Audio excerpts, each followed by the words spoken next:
Are you interested in growing bigger bucks? Do you want a reason for your herd to stay on your property? And join me as we look at supplemental minerals. We also want to look at where the best place is to place a mineral station and what to expect.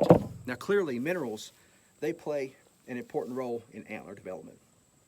Because of the large quantity of minerals required for growth, whitetails have developed the ability to bank calcium and phosphorus in their skeletons and then transfer that growth during antler development.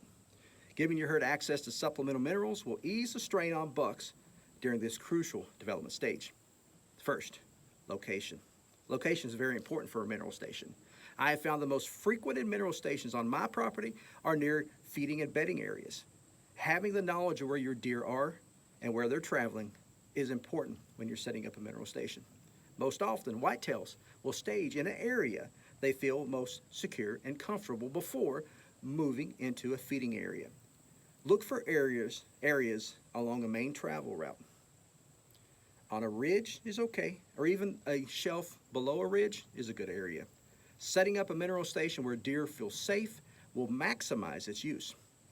According to industry experts, if you look for an area where two habitats meet, like a field and woods, these are typically high traveled areas for deer, and therefore it makes it easier for them to find your mineral station.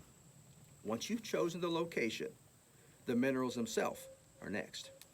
A quick search of the web will result thousands of articles of what material to use for a mineral station. I've used many different types of commercial minerals myself during designing a mineral station. I have found a cost-effective way and an economical way of providing supplemental minerals without breaking the bank, especially if you have a large piece of property that requires multiple mineral stations. I manage 250 acres and I have 8 mineral stations set up. This could get expensive, especially if you're paying $18 for a small commercial mineral rock.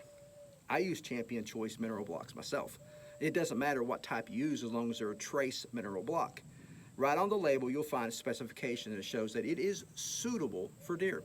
A 50-pound trace mineral block will cost you about $6.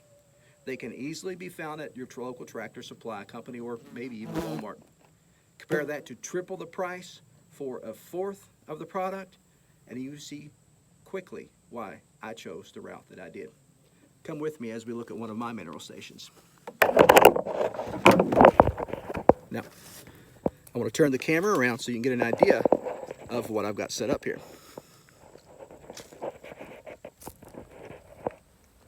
Once you've picked out your location and bought your minerals, it's time to put your plan into play. It's best to clear out an area of about 3 square feet and place the mineral block in the middle. Rain will dissolve the mineral block over a short period of time. If you do this fall, don't expect a lot of activity though. Whitetail deer peak visitation to a mineral station happens spring to early fall. I suggest creating your mineral station now and maybe placing a camera on it this spring. Now, having your mineral station is one of the best things we've done for our property. I would suggest you putting a mineral station about every 20 or 25 acres. I've found that the type of minerals you use is important, but it doesn't have to be the most expensive. We have thoroughly enjoyed watching our bucks mature year after year from spring to fall.